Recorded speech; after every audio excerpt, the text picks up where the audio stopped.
he started catching some feelings. I'm like, wow, how does this girl live? He just wanted me so bad. Just trying to make sure I'm like, I like you.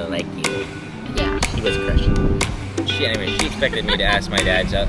Ask her dad.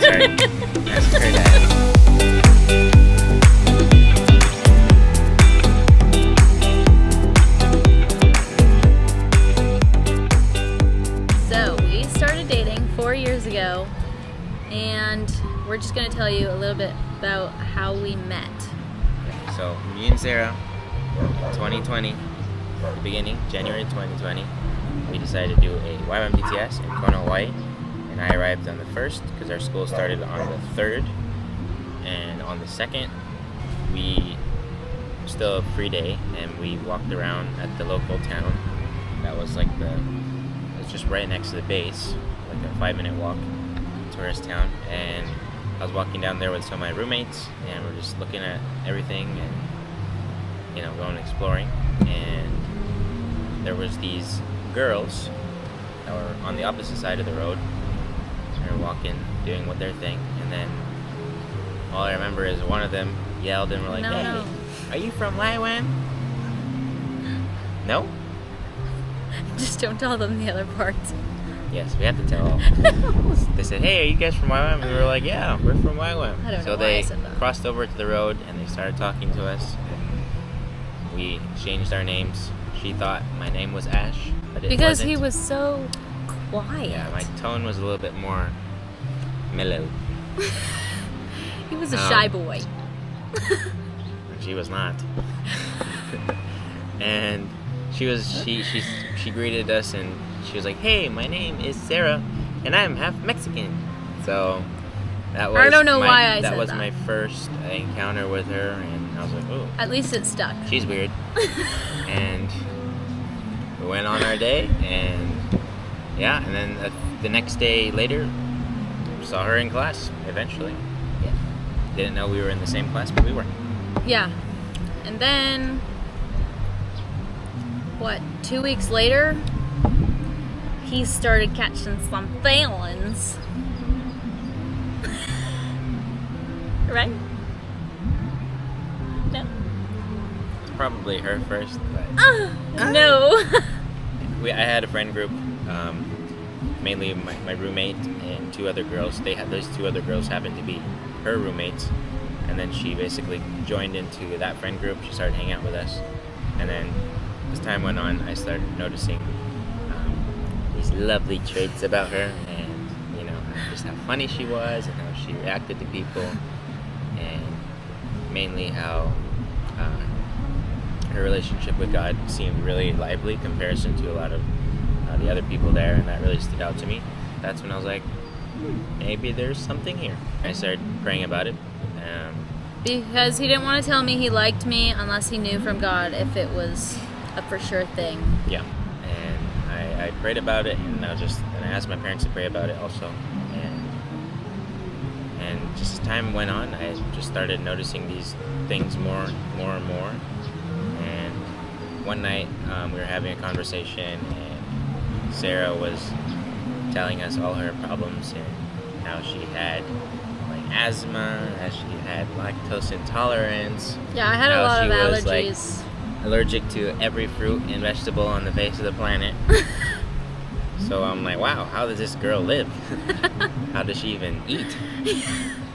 So Yeah.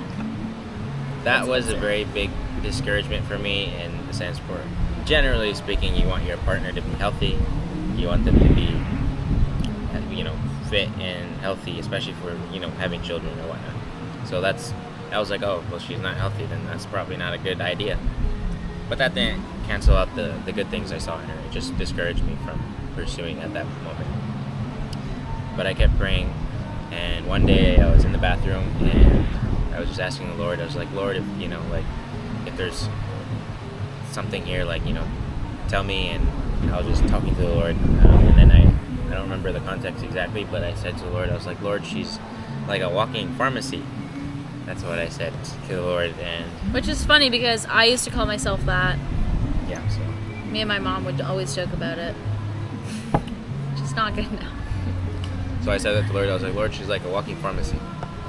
And the Lord, I felt in that moment, responded back to me, and he was like, he said that so is the church, and he said how the church has like lots of problems, lots of sicknesses, and we're very handicapped in a way in comparison to what we truly should be. And that, for me, that answered the question in some sense, where God was saying, so is the church. He said, and yet I love her and I pursue her and I still care for her. But that was like an answer and not an answer at the same time. So I was like, okay, well, Yeah, there's nothing to lose. Yeah. I was just like, except if I said I didn't like him. right. And previously, of course, I knew always that, a marriage or a relationship between a man and a woman in the context of marriage is supposed to represent Christ and the church. So that's why that came to me as more of an answer than just like a statement. I can't really remember if it was in the shower or the night before, a few days before, but one night actually, I heard It was in what the sounded shower. like an audible voice of my mom saying or praying, and she said, like, help Joshua love Sarah as Christ loved the church. So that was another maybe God is doing something here. So that helped me pursue further, and that was like another answer, not answer. So that was another clue God was leaving for me. And you FaceTimed your mom, and you I asked my had mom, asked yes. her, hey, what did you do at this time? And she was like, oh, I was praying. And then you said, is this what you said? And she said, yes. So it was kind of cool just to, I've never heard an audible voice, but it was cool that you heard that, and that was like confirmation for us to continue our relationship. His mom was in the Philippines, Yes. and he's in Hawaii, and he hears audible voice of her praying. So when he had FaceTimed her, yeah, he knew what she was praying about. I think it was the next day, she would hang out regularly in our courtyard, because our room was right in front of the courtyard between the boys' rooms and then the girls' rooms. So it was like a conjugation area where everyone would hang around. So she would go there in the mornings and read her Bible. Typically, I was like, okay, she's probably there. And so I went out, and it was just us two in the courtroom. yeah, it felt The like courtyard. it was us too. There's probably more people, we just didn't notice. No, there was none. I was watching. But then I sat down, I was like, oh, can I tell you something? Can I talk to you? And she was like, yeah, what's it about? And I was like, I like you. And then she was like, just looking at me, a little dumbfounded, and I was like, you know what that means, right? Yeah. And she was like, yeah. And I was like, yeah. And I was just trying to make sure. I'm like, I like you. Yeah, this So- was the first time that a guy has ever talked to me in person about liking me. It's always been over text, and they always, in the past, all the guys would say, oh, you're so pretty, and they would all say everything physical. I was hoping that a guy would see me for who I More am than with, just your like, looks. with God. I was hoping that they would, See more than just your looks. yeah, see more than what I look like. Joshua actually didn't say anything about my physical look. Obviously, the night before, I was thinking about kind of like, what am I going to say? And I was like, okay, I'm going to tell her like all these good qualities I see in her, like like her compassion, her joy, her love for people, all these things. And then I was like, of course, at the end, I'm going to add like, oh, and you're very pretty, because I thought she was pretty. But funny enough, when I came to that conversation, I told her all these things that I thought was admirable about her, and I liked her, but I totally forgot the pretty part. Yeah. And I never ended up saying that. I told him that I liked him after he told me. She was just like, I like you too. Yeah. And I said a couple things. I think I was like, your love for the Lord, and yeah, some things. I forget.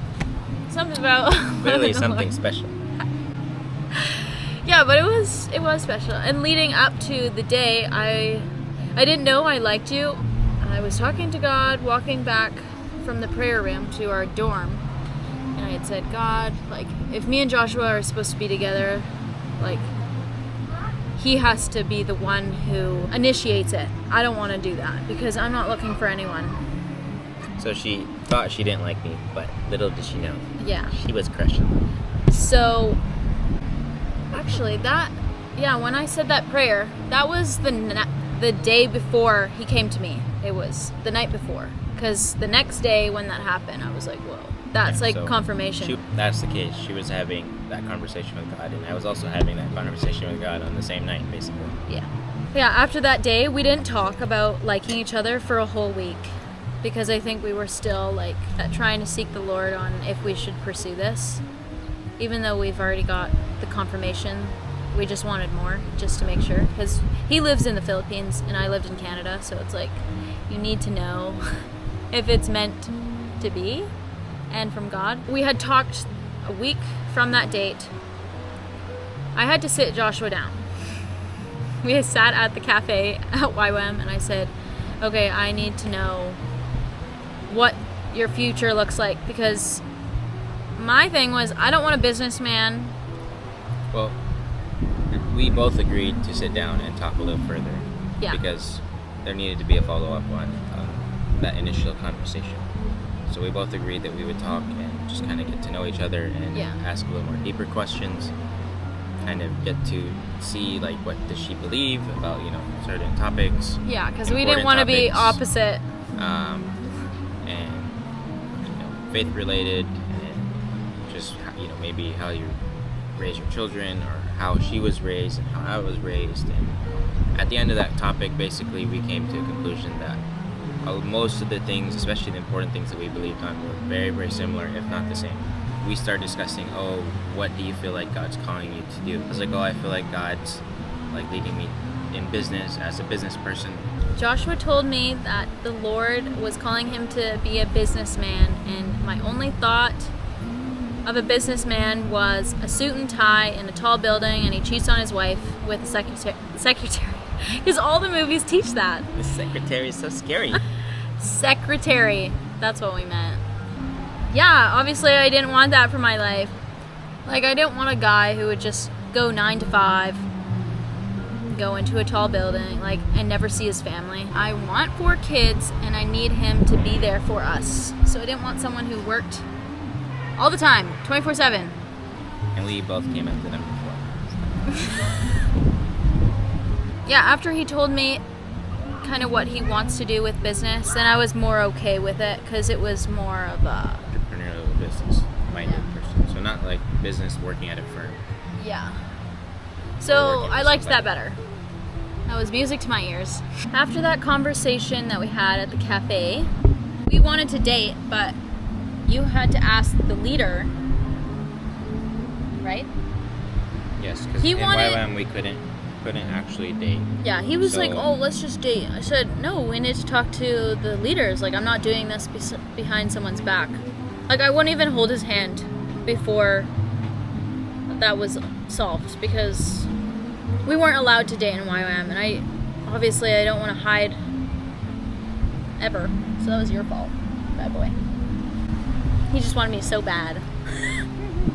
You talked to Sang, our leader, and asked him, and Sang said yes. Thank you, Sang. I don't know if you're watching this or not, but probably not. So since I was on the talk to leader, I'll give a little info on that. So we went and talked to the leader, and I kind of said, well, if you haven't noticed, me and Sarah, something like this, me and Sarah like each other. And he's like, oh yeah, I noticed. And they said, oh yeah, we've noticed a little bit. And she was like, well, we had to talk, and we see that a lot of our beliefs and our family upbringing is very similar, and I was basically like, we could see how it could work, basically. Mm-hmm. And he said, yeah, if you guys hear from the Lord and you see that you guys have lots of similarities, and he was like, first of all, he was like, thank you for bringing this to us. This shows that you guys are like mature about it and not hiding it from us. So he respected us for that. Yeah. And he was like, if there's any place to find your wife, it's here in YWAM. So he was like, go ahead. I give you my blessing to pursue if you guys choose so. The day after,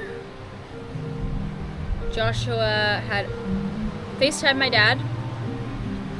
Well, backing up a little bit, I thought it was a done deal because,